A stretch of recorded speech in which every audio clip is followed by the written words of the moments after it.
This video is an aid to help you create custom Flash Gordon voice files for the replacement Squawk and Talk soundboard that I created. The Flash Gordon only has 9 different voice files. Some are repeated, like Flash.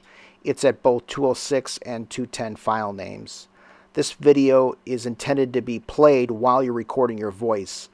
This video will alternate between showing you what you need to say and then being quiet so that you can record your voice. The idea is to create one large sound file which you can then break up into individual sound files for the soundboard. I will show you each phrase by playing the stock voice as well as the words spelt out on the screen. The yellow text will be shown for the duration of the phrase. You'll then be given a chance to record your own voice. Watch the yellow text for your part. It will only be shown for the desired duration. The first 2 phrases are repeated so that you can have a chance to practice. Give it a try. Good luck.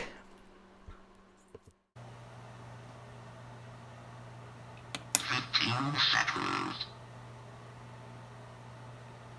15 seconds.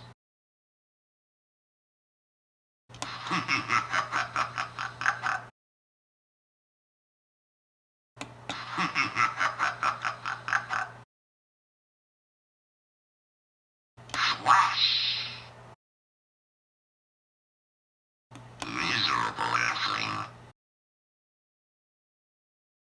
Try again, Earthling. Pinball name awaits. Lucky shot, Earthling.